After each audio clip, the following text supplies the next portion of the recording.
So this is Sonia Hunt. I'm Jeremy Strike. We're here at the Igniter Conference with PodSource in the Computer History Museum in the Bay Area.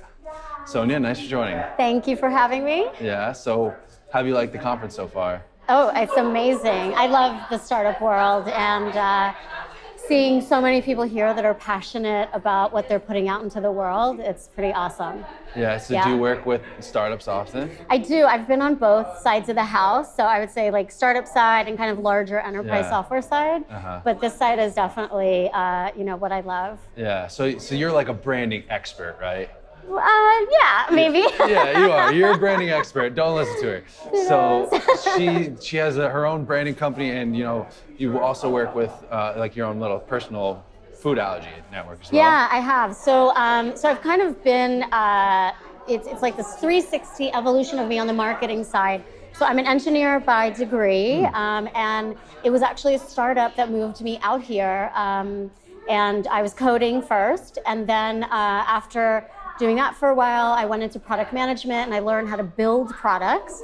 And then I moved naturally onto the marketing side, which is all about, figuring out kind of the gaps and the issues and how do you talk to people about what you're putting out there into the world and why would anybody listen?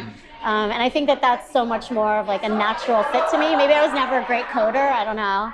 And then I utilized like that skill set to, I would say, like fund a passion project of mine that's in the healthy living and wellness space. And so I have a brand that creates content around helping people who have dietary restrictions like food allergies. Oh, that's awesome.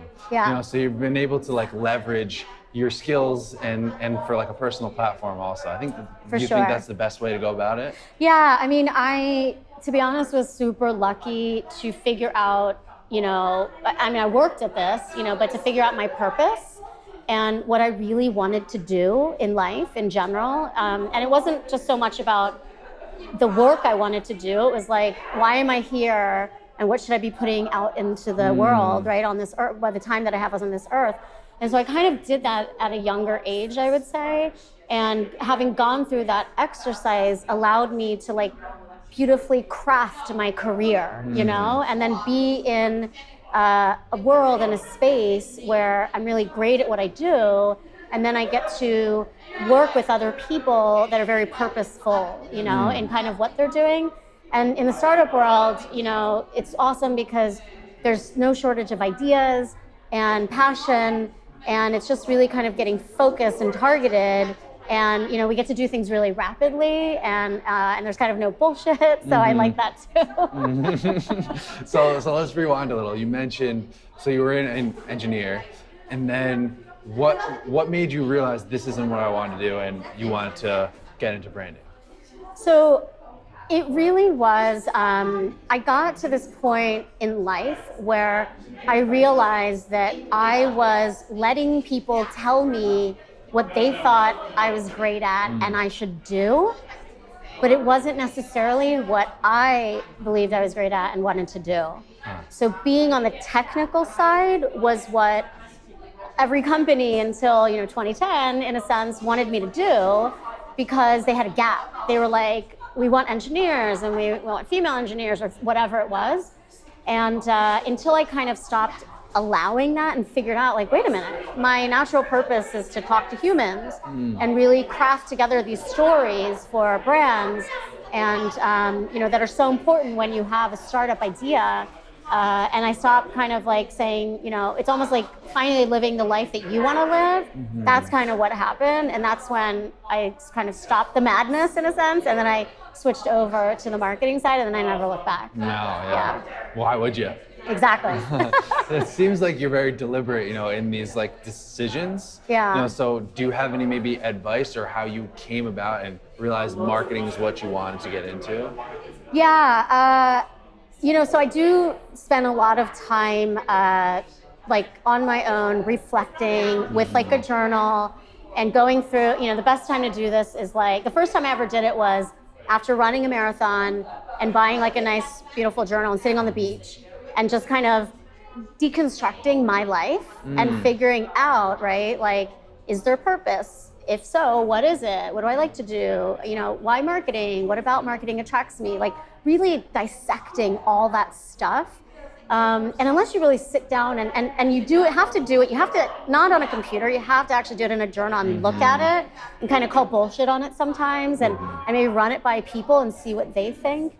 And when you're able to really look at that and kind of goes from something this big and you're focusing, and then you might have a set of ideas and you're just like, oh, now this is starting to resonate with me as a personality, with me as a person, with the types of companies I'm interested in. So it was really that exercise that I did, years ago, that has really benefited me, that anybody that I mentor, I put them through that same exercise. Because it just really, I find that a younger generation at an early age is purpose driven, and I love that. I don't think Gen Xers like myself were, maybe baby boomers weren't either, but I feel like the millennial generation is really looking for purpose in what they do, because they spend so much time at work. So this is a great exercise then to go through. There's something to be said too about like the connection when you're actually writing out by hand too, compared to typing at a computer. The speed at which you can do both things definitely changes the way you think. Totally. So you said you're like a reflective person. You must have a book suggestion or something. Well, I'm going to plug my own book. So I just wrote my first book, and it will come out, knock on wood, the first quarter of 2019 in the food allergy space. When you write a book, you read a lot of books. And, one I would say, and I forgot to mention it when I spoke, but that I love, I feel like it's a classic, is Shoe Dog, the story, Nike's story. Phil Knight, the former CEO, founder and CEO, he wrote it. And it's written in like this perspective and this tone and texture where you feel like Phil Knight, and he's like your friend. And you, as an entrepreneur, everyone sitting in the, everyone here at the conference can relate to everything that he went through. So I feel like it's just one of these that's like, on the list of the greatest books, written. Especially for the people that are here today.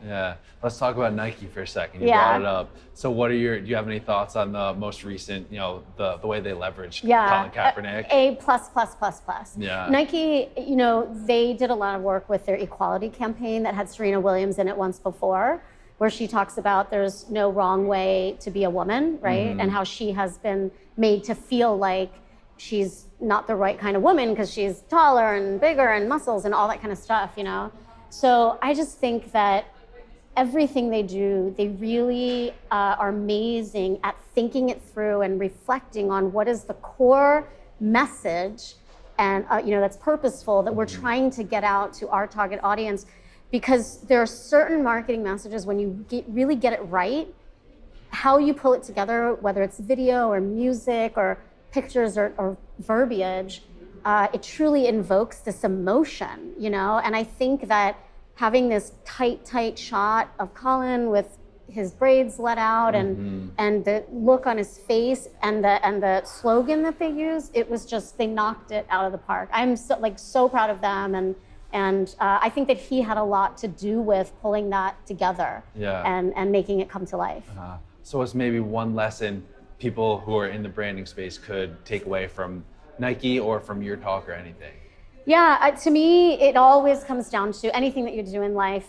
It's really that why, right? It's your purpose, your beliefs, your cause.